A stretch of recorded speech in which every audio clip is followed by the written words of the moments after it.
खबर सुकमा से, जहां नक्सलियों के खिलाफ जारी है ऑपरेशन मानसून। सीआरपीएफ के जवान नक्सलियों के खिलाफ ऑपरेशन मानसून चला रहे हैं। डीआरजी और सीआरपीएफ के जवानों की तस्वीरें सामने आई हैं। नदी नालों को पार कर नक्सलियों की तलाश कर रहे हैं जवान। तो तस्वीरें आप देखिए, सुकमा में नक्सलियों के खिलाफ लगातार ऑपरेशन जवानों का जारी है। ऑपरेशन मानसून इस वक्त चल रहा है।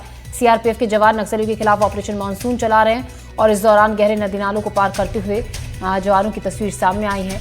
नक्सलियों की तलाश लगातार कर रहे हैं। नक्सलियों के प्लांट आईईडी की तलाश कर रहे हैं ताकि उन्हें बरामद कर उन्हें निष्क्रिय किया जा सके। तो नदी नालों को पार करते हुए जवानों की तस्वीरें सामने आई हैं। सलीम शेख इस खबर पर ज्यादा जानकारी के साथ जुड़ रहे हैं। सलीम, ऑपरेशन मानसून चल रहा है, इस दौरान काफी चुनौतीपूर्ण जवानों के सामने जो परिस्थितियां होती हैं वो इन घने जंगलों में होती हैं जब नक्सलियों के खिलाफ ये ऑपरेशन चल रहा है। तो जी, जिस तरह से बस्तर का जो भौगोलिक जो हालात हैं वो बेहद चैलेंजिंग रहा है जवानों के लिए नहीं जो, लेकिन यहाँ के ग्रामीणों के लिए भी बेहद चैलेंजिंग माना जाता है।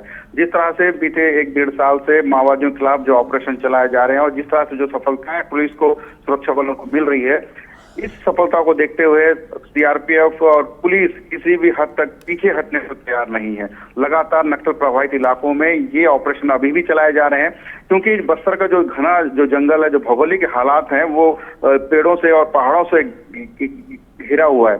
तो ये पहाड़ों की वजह से क्या होता है कि मानसून के दौरान जो बारिश होती है उस बारिश में जो पानी जो नदी नाले उफान पर आ जाते हैं, जिसके चलते नक्सल प्रभावित जो कोर जो नक्सल इलाके हैं उन इलाकों तक पहुंचना बेहद मुश्किल हो जाता है। तो ऐसे हालातों में भी सुरक्षा बल के जवान अब ऑपरेशन मानसून चला रहे हैं और नक्सलियों को बारिश में भी छिपने का मौका नहीं दे रहे हैं क्योंकि बारिश का जो मौसम होता है, जो 4 महीने का मौसम में नक्सली कहीं ना कहीं अपने आप को बेहद सुरक्षित मानते थे और इस दौरान ये अपने आप को सुरक्षित ठिकानों तक पहुंचाने में सफल हो जाते थे। लेकिन अब सुरक्षा बल चारों तरफ से उनको घेरते हुए लगातार ऑपरेशन चला रहे हैं और उन्हें किसी तरह का कोई मौका नहीं मिल रहा है। तो जो तस्वीरें देखने को मिल रही है इससे आप समझ सकते हैं कि कितना जटिल इलाका है, कितनी चैलेंजिंग है। बारिश में नदी नाले उफान पर आ गए हैं, उसके बावजूद जवानों के हौसले कम नहीं हुए हैं और लगातार ऑपरेशन चलाए हैं। जी बिल्कुल, विषम परिस्थितियों में भी जवान डटे हुए हैं अपने ड्यूटी पर। शुक्रिया जानकारी के लिए सलीम आपका।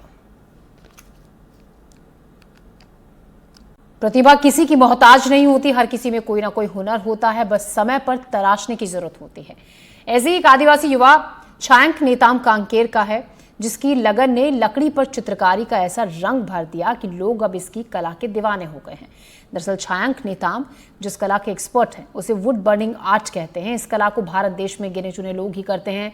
छायांक ने बताया कि इस कला को उन्होंने कहीं नहीं सीखा। इसके बारे में हमारी टीम ने उनसे बातचीत की, आइए देखते हैं।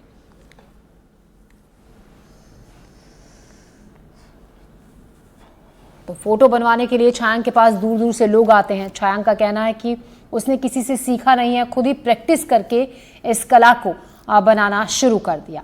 खुद इंटरनेट के जरिए उसने ये पेंटिंग बनानी सीखी। आदिवासी युवा का वुड बर्निंग आर्ट छायांक का, जिसको लोग काफ़ी पसंद भी करते हैं और दूर दूर से छायांक से तस्वीर बनवाने के लिए लोग आते हैं, फोटो बनवाने के लिए लोग आते हैं।